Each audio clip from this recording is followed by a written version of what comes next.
You good? What's going on, people? It's Shopsy Do. It's Ali Shopway, the energy god of the Afrobeats podcast. I'm live somewhere in central London to link up with one of my favorite artists, King Promise, in the studio whilst he's cooking again, even though he's just got a brand new album out. As always, make sure you go and check iconicdistro.com, where you can get information about incredible distribution and publishing. Of course, if you've got some tech, marketing, or creative marketing, anything that has to do with that, make sure you go check iconicdistro.com. Now, let's go and catch my brother, King Promise. But before then, my brother, Darkovibes. First of all, I didn't know I was going to see you here. What are you doing in London, man? Yeah, bro, I'm here on a low-key thing, bro. I just put out my new single, Bend Your Knees. So we are here, you know, trying to expand it inside the UK, you know, do some low-key link-ups on label stuff. But mostly, you know what I'm saying, pick up some fashion stuff as well. As always. Listen, you've got the record Bend Your Knees out, you know. Are we expecting a project? It looks like this year is a project year for a lot of artists. So is Darko just dropping a single, or is a project? What is it? So right now, you know, I'm putting out this project called Intercontinental. Yeah. We put out the first single, Wi-Fi. Yeah. And then the one that's following right now is Bend Your Knees. And on the 27th of September, everyone, each and every one of you should be expecting a new project EP called the Intercontinental. Intercontinental EP. Now, if you're talking about Intercontinental EP, are we expecting collaborations on there? Are we expecting different sounds on there? What should we expect from it? Really and truly, I'll say that people should expect different sounds. Okay. You know, if you know Darkovibes, you know I'm more into experimenting different sounds and tapping into different vibrations. So if you're a fan, you know that this first single Wi-Fi is more like the modern day type of tempo that's going on. If you listen to Bend Your Knees, it's giving more contemporary high vibrations, the palm wine vibrations. And the next one that's coming, which is Bia Iso, it's gone for its lit. Oh, Bia Iso is gone for its lit. Yeah. That'll be the third single, which comes with the whole project on the 27th. So I think my fans, each and every one of you, should be expecting that one on the 27th of September. My brother, Darkovibes, Intercontinental EP dropping real soon. Bia Iso, it's lit. It's lit. Love, mad. Coming to the studio to link up with one of the incredible artists out of Africa, representing West Side of Africa, representing the Gold Coast of Africa, is a superstar, 5-star himself, the one and only King Promise. Listen, we had to come into the studio. I'm surprised you're in the studio. The album's just dropped, not quite 2 months. What are you cooking again? What's the pressure? Who do you owe money? Work don't stop. I owe it to myself. No way. But yeah, work don't stop. Literally. The album just dropped, but I love being in the studio, but I like working. Literally, I'm only in London for 72 hours. Obviously, I'm on tour, but this is a pit stop. I'm supposed to relax. So now, I've been relaxing. Today I say, I just come studio. Come studio. Listen. The album, we haven't been able to... I'm actually working on my deluxe, if I'm saying the truth. You're kidding me. Well, let's talk about the album, True to Self. First of all, why True to Self? Were you never true to yourself before, musically? I mean, I've always kept it real, 100, to myself, but true to self, because with a lot of growth, I've come to a lot of realization as to truly knowing myself and putting myself first in a lot of things. And on this album, me saying True to Self was just me saying, I'm going to bear it all out in the open with no filter. No hiding. Yeah, like, this is really me, and, you know, why not be my authentic self as much as possible? I mean, I've always been, but maybe I don't put it in the music, maybe I don't really... This time I was like, you know what? I just talk my shit, bro. Basically. Listen, you're known and notorious for, yes, you make a lot of Afrobeats, Afropop, but you've always been a singing guy. You like to sing. It's always about the ladies. Now, when I saw the title of the album, I was thinking this would be Was this something that was personal? Was the title framed before you started to create the music, or did you have music created in a certain way and thought hand in hand, they came together like nicely. I didn't have the title before I started. Terminator was the thing that started it all. Yeah, so when I made Terminator, because if you listen to that, I guess the title will make sense to you then. I was really being true to myself. I was really going through like a different phase in life. Just, it's like I'm hearing it, you know, randomly. Everything matters to everybody differently, and people understand things differently. People conclude differently. And I'm like, why are you guys acting like you don't know that this is just me? And really and truly, I was like, why not use my head and just take care of myself first, you know? Because in the end, people have opinions, people have their own reservations, but truly what matters is me being happy, my family being happy, my friends being good, my brother's okay, my job is well, I'm blessed, and that's all that matters. You know? I was actually thinking about asking you this question. It's interesting that you bring that up, where, you know, now we know the superstar King Promise, you're traveling around the world, making so, you know, enjoying yourself, doing what you love. Yeah. But when you dreamt about becoming a star, did you dream about every other thing that comes with that?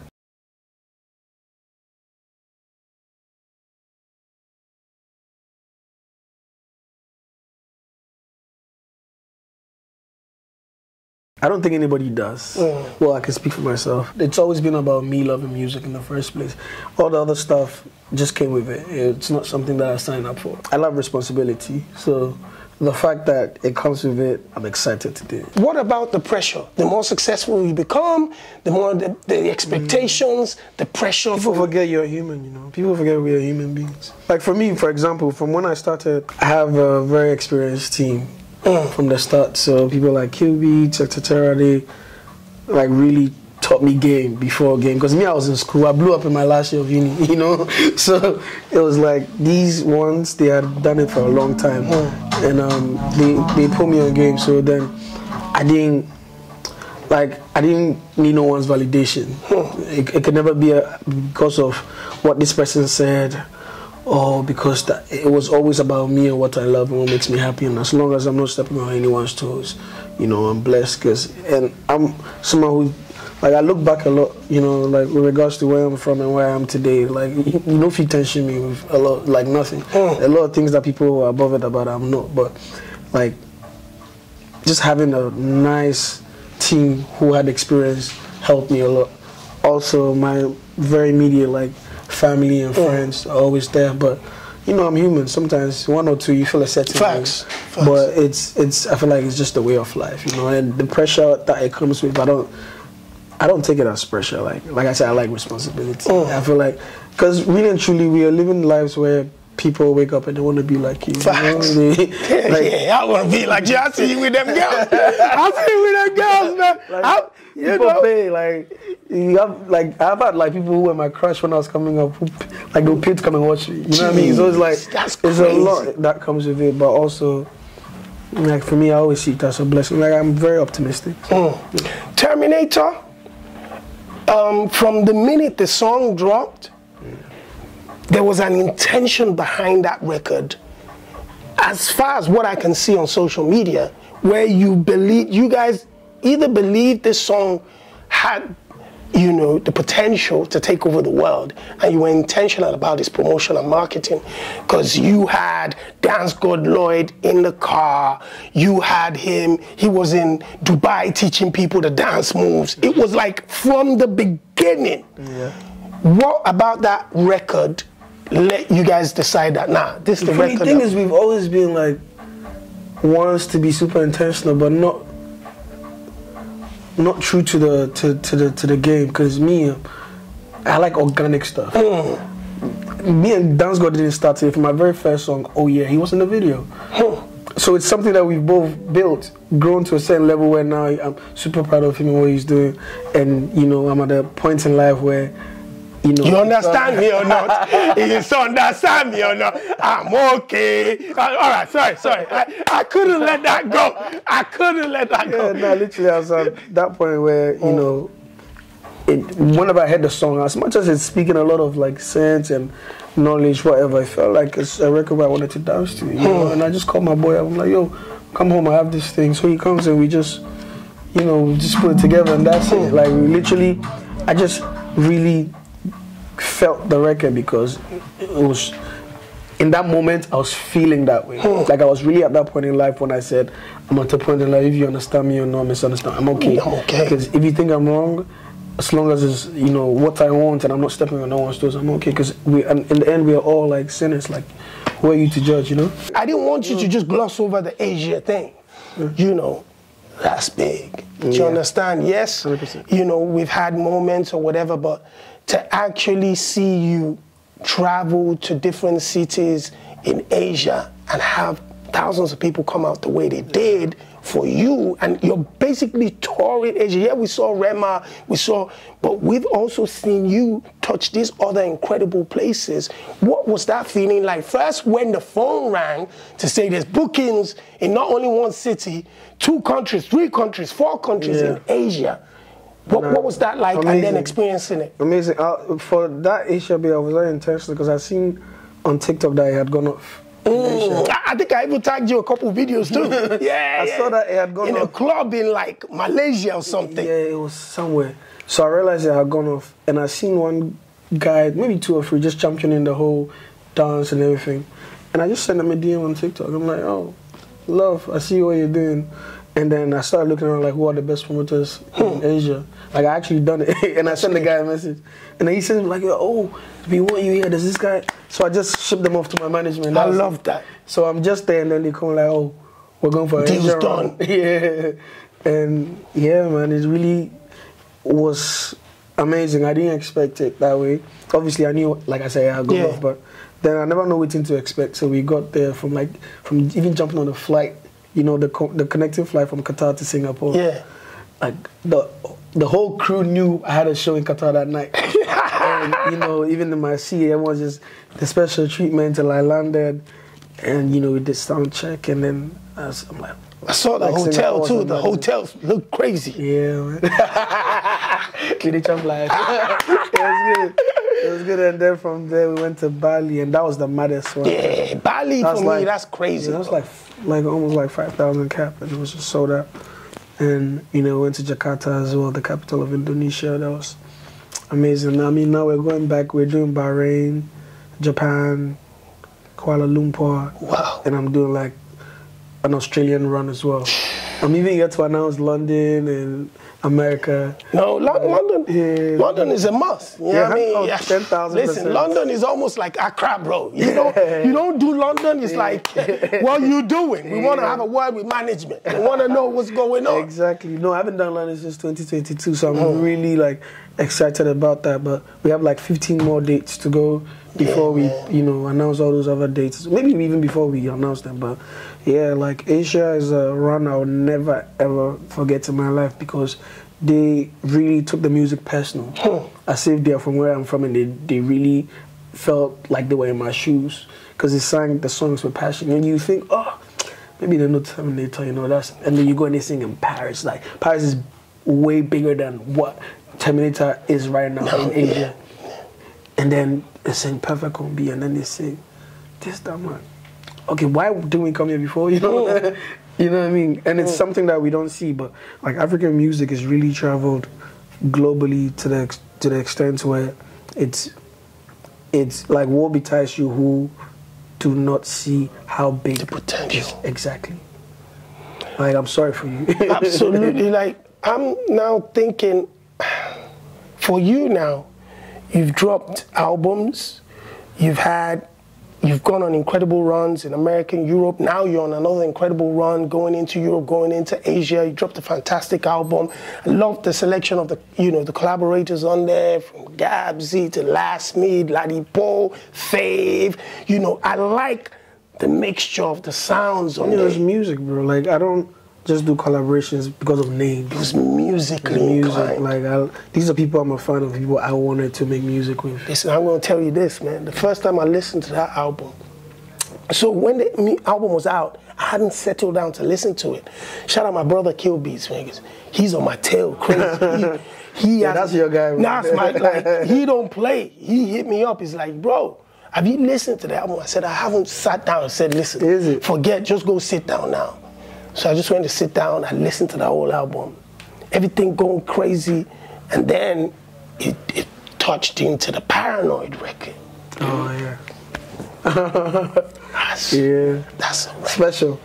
Bro, special. You know, Friday is one of my favorite singers in the world, just like you. He's a singer. Yeah. You know, and to have both of you on a record that just, like, it was just a perfect combination. I hate to use that. Yeah, but it was just so perfect. That was the whole idea, you know, having Friday on that song. It was the whole idea. From the beginning. Yeah, I knew, like, no, so the thing about me is when I make a song, I don't make a song with anybody in mind. I just make music that I love. Like, I give it really my best shot, because I'm not trying to make anything influence me. It really has to be, like, from my truest source, you know, which is my actual, like, influences, you know, what I think of good music as.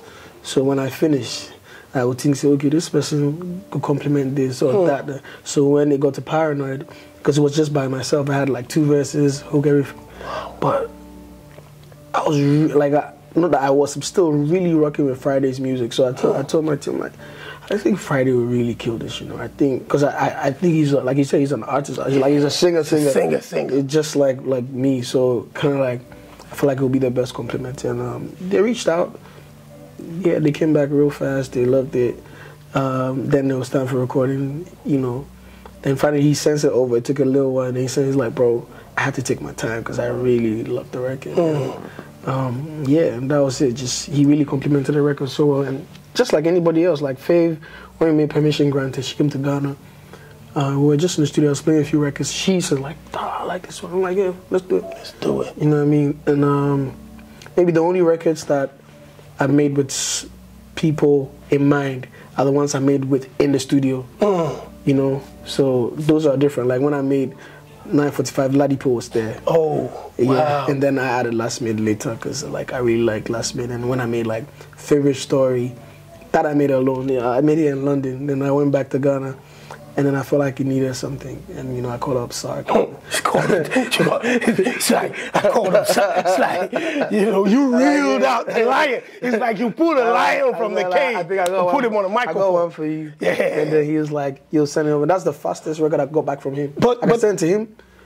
And his reply back was a voice note saying, I don't know what you just good. You already had a verse on. Now, let's talk about that musical relationship. Sarkodie King Promise is like, now I've gotten to a point where if I see a Sark album, expect me on it. King Promise on that, we're gonna give him a call and say what's up. You know, it's like you guys. We have a bond. The funny thing is we didn't make music for like 4 or 5 years, like after we met, because he basically, you know, discovered my shit, and he was just my mentor, you know. So literally teaching me game. But we never made music, and eventually we made music after like 4 or 5 years, finally. Smash. One important question to ask you. Like I said, now you dropped the album, things are moving, you're touring around the world. Personally, when you take a step back, what is the wish now? What is the dream now? What is the aspiration now? What is the fire that keeps burning now? My passion for what I do has always been the reason, you know. I mean, obviously it's the business, it's making money, taking care of my family. I have expensive taste, so buying the things that I like. 5-star taste. Buying the things that I like and just making sure like family is good. That's really what matters to me. And feeding my fans the music, and, you know, and the greater responsibility is being a representative of my people to the world.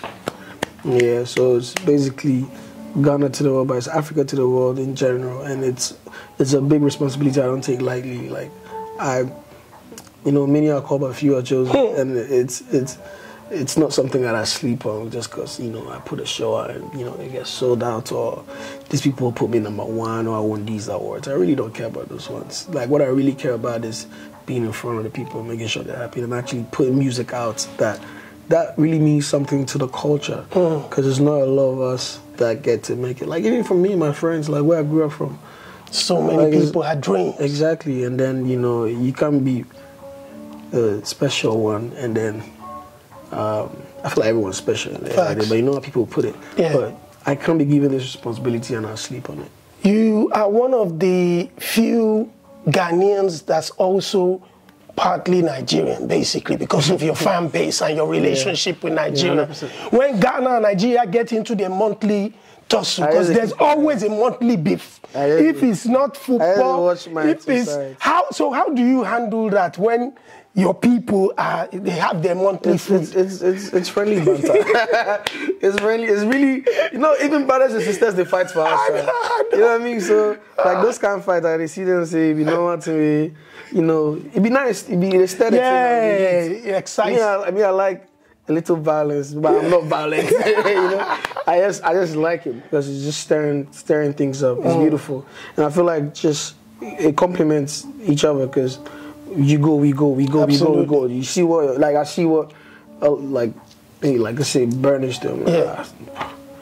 It rather than piss me off, I feel you up, inspires. Like my bro, he's doing this, I can do it too, you know. So really and truly, that's really what it's about, and that's why I seek to represent for my people as well. You know, for all my fans all around the world, from Surulere to Nungwa, where I'm from. If I could do it, you could do it too. You know, like if I'm in Nungwa and I've blown now, I'm selling out shows in fucking Japan, Tokyo. Who we know for that? You know what I mean? So if I'm doing it, it's so possible that you can do it. So it's really to motivate, to inspire, and also just make sure that I'm representing our people in the right light, you know? Fine. And finally, has management given us approval for when the deluxe is going to be dropping on us? Or management is just being too tough right now? There's a few dates, but there's no certain dates. Yeah, no certain date. So you know how these things happen, bro. I know. Then you know now you have to clear. Oh God. You know how to do this, and obviously we're on the road too, so it's a lot of stuff. And there's supposed to be some big fishes on there as well. Bro, really and truly, it's all about me. I don't really even care about that. Like I said, when I finish the music and we feel like, oh, this person will compliment this, then you might. Straight shouts. I don't even think twice. But really and truly, like, I'm really making the best music of my life right now. I'm making music that I like. Like I said, it's a bigger calling than just, you know, just enjoying yourself and chopping life and making some money. Really and truly, like, it's gotten to a point where Afrobeats, African music is actually part of the world order, whatever you call it. You understand? We actually, they are changing categories because of us. Absolutely. We are selling out things that no one ever thought. You know, we're in rooms where no one. So for real, it's a thing that I believe if I walk through this door, there's 100 more where I came from walking through. So it's bigger than just that, and also just shaping the sound because, you know, we need to own it. It's getting to a point where everyone's making Afrobeats now. You know, like. People are dropping albums and you wonder where did you go up? Exactly. So as people who are like in the forefront and making this, you know, representation, you know, appear in the light that it's supposed to be, I take it very personal. And I'm proud, I'm thankful, I'm blessed to do this. And the deluxe is coming. There's more music coming, more touring. And I love collaborating. There's a lot more of those as well. Listen, my brother, I'm a big fan of yours, enjoyed your projects from day one. I'm very happy that you've continued to deliver the kind of music that I listen to and enjoy always. You like the sweet stuff. I like it. I like it. My guy, he was dance, but he likes the sweet I like stuff. the cool stuff when I'm by myself. When I started, like, for my first album, it was a lot of sweet stuff. And then my second album, it was barely sweet. And then, like, I'm like, guys, when I was making just sweet, people say I'm making music for the girls. Now I'm making the other one. You're like, why you've left? So this last album, it was like the balance was intense. It was perfectly balanced, man, and that's good. That's really good. So I'm looking forward from streets where we're from love to, you know. Especially you, 5-star. Listen, man, it's a pleasure to catch up with you. I know you've got studio. Ladies and gentlemen, please give it up for my brother, 5-star. Keep promise. So let me go and speak to management. My bank account is here, Quabs. Put on pause.